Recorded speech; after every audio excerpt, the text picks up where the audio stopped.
Ryan Hale never thought a person like him could fall so low.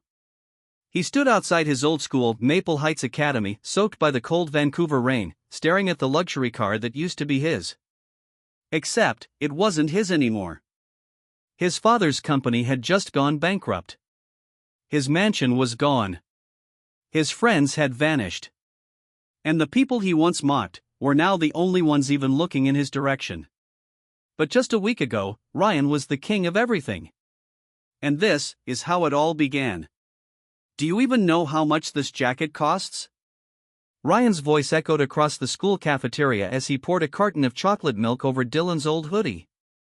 The cafeteria erupted in laughter. Dylan, a quiet scholarship student who worked part-time after classes, sat frozen. His hoodie dripped with milk, his face red with shame. Ryan smirked. "Next time you sit near me, make sure you can afford it."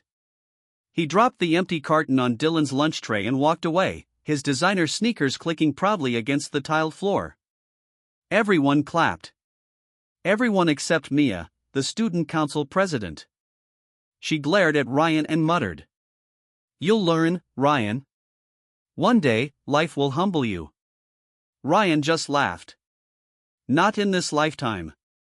But that night, something shifted. Ryan lived in a huge glass mansion overlooking the city. His father, Edward Hale, owned Hale Technologies, one of the biggest software companies in Canada. Investors loved them. Media adored them. Ryan had grown up believing money fixed everything. If he wanted respect, he bought it. If he wanted friendship, he paid for it. If someone didn't like him, well, they didn't matter. His world revolved around status, private school, expensive watches, exclusive parties, and the endless chase for luxury.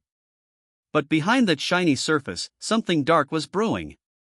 One evening, while Ryan was showing off his new smartwatch during dinner, his father's phone kept buzzing. "Dad, can you stop working for one night?" Ryan complained. Edward's face was pale. "It's not work, son. It's investors. Something's wrong with our accounts." His mother frowned. "You're scaring me, Edward." He sighed deeply. "I'll fix it. I always do." But he didn't. 2 days later, Ryan arrived at school in his new electric SUV and made sure everyone saw it. "Try not to get your dirty shoes on my car, Dylan," he mocked. Dylan didn't respond. He just smiled slightly. That smile irritated Ryan more than any insult could.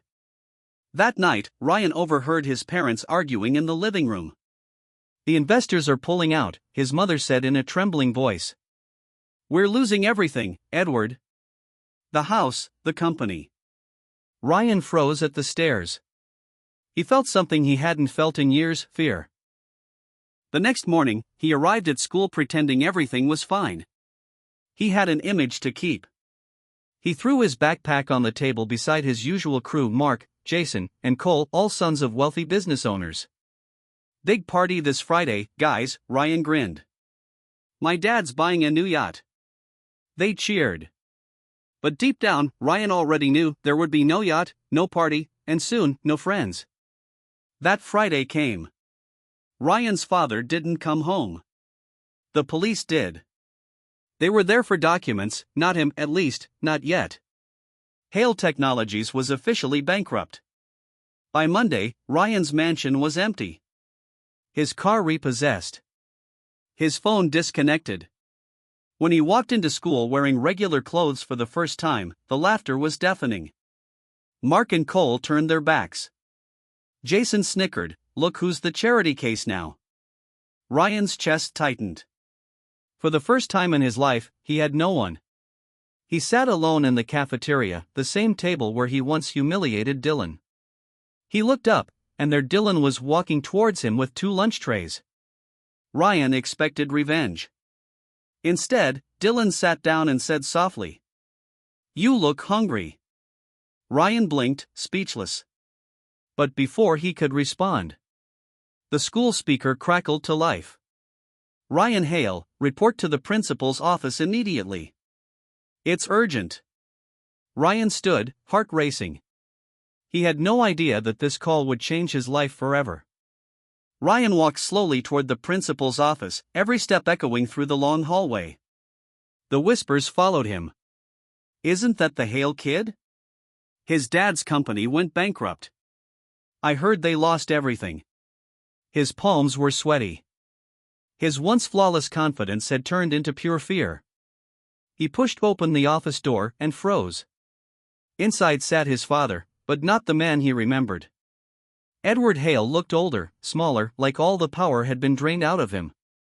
Beside him stood Principal Carter and a man in a gray suit. "Ryan," his father said softly, "we have to leave Maple Heights." "What?" "No, why?" Edward sighed. "The school's tuition was paid by the company. Now that it's gone, we can't afford it anymore." The words hit like a punch to the chest. Ryan looked at the principal, hoping for mercy. But she just said gently, "I'm sorry, Ryan. You're a good student. But this is the policy." Ryan clenched his fists. "I'll find a way to pay. I can." But he stopped himself. He had nothing. Not the mansion. Not the car. Not even the designer sneakers that used to define him. That evening, Ryan and his parents moved into a small apartment in East Vancouver. One room. Leaking pipes.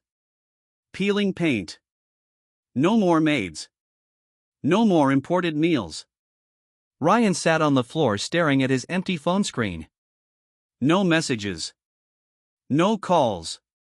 The people who once begged for his attention had disappeared like smoke. His mother tried to comfort him. "Maybe this is a new beginning." He didn't reply. He just stared at the city lights through the window. The same city that once cheered his name now didn't even remember it. The next day, Ryan walked to the public school he was transferred to, North Creek High. No luxury cars. No designer clothes. Just regular kids laughing, playing basketball, and living simple lives. As he entered the hallway, he spotted a familiar face. Dylan. Ryan froze. The last time he'd seen him, he'd poured chocolate milk over his hoodie. But Dylan smiled like nothing happened. "Hey, you made it." Ryan lowered his head. "Yeah. Sorry about, Dylan shrugged. "It's fine. You were different back then." Ryan blinked, surprised by how calm he was. "Why are you being nice to me?" Dylan smiled. "Because everyone deserves a second chance." That moment hit Ryan harder than any insult ever had. For the first time in his life, someone liked him, not because of his money, but because of him. Ryan started sitting with Dylan during lunch. He learned that Dylan worked at a grocery store after school to help his mom pay rent. He also learned what real struggle felt like and how people like Dylan faced it with quiet strength, not pride. Ryan wanted to help, but he didn't know how. One day, Dylan said, "They're hiring at the store. It's not much, but it's honest work." Ryan hesitated. "I've never worked before." Dylan laughed. "Then it's about time you start." That night, Ryan put on an old jacket and showed up at the grocery store. The manager looked him up and down. "You sure you can handle it, rich boy?" Ryan swallowed hard. "Yes, sir." The work was rough, carrying boxes, cleaning shelves, dealing with rude customers. But something strange happened. Ryan began to feel proud of himself. He wasn't rich anymore. But for the first time, he wasn't empty either. Weeks passed. One rainy evening, Dylan didn't show up for work. Ryan asked the manager, "Have you seen Dylan?" The man shook his head. "He called in sick." Sounded bad. Ryan didn't think twice. He ran across town through the rain to Dylan's small apartment. When he got there, Dylan's mother opened the door. "Ryan?" "Oh, come in." "He's in his room, feverish." Ryan stepped inside. The walls were cracked. The air smelled of medicine. Dylan lay shivering under a blanket. Ryan grabbed a bowl, filled it with cold water, and started wiping his friend's forehead. Dylan blinked weakly. You didn't have to come. Ryan smiled. You did it for me once. Remember the cafeteria? Dylan smiled faintly. Yeah. I guess I did. Suddenly, Ryan's phone buzzed. It was his father. Son, there's news, Edward said breathlessly. The company investigation cleared me. Someone else caused the collapse. I've been offered a new position with full benefits. Ryan froze. Does that mean we're getting the company back? Not exactly, his father said. But we'll be fine again. Stable. I can put you back at Maple Heights if you want. Ryan looked at Dylan, pale, weak, but smiling through his fever. He thought of everything he'd learned, the kindness he'd been shown when he had nothing. He took a deep breath. No, Dad, he said softly. I think I'm where I'm supposed to be. Weeks later, Dylan recovered. Ryan continued working at the store, saving every dollar. One afternoon, he used his savings to buy Dylan a new hoodie, the same color as the one he ruined months ago. Dylan laughed when he saw it. You didn't have to. Ryan smiled. I did. Some stains can't be washed out, but you can always make things right. Just then, a black car pulled up outside. Ryan's father stepped out, holding an envelope. Ryan, he said seriously. You might want to see this. Ryan opened it and his eyes widened. It was a letter from Maple Heights Academy. But this time, it wasn't an expulsion. It was an invitation. If you enjoyed this story, hit subscribe, turn on notifications bell, and drop your city in the comments below. Tell us, what would you do if you lost everything and had to start over? Speech balloon.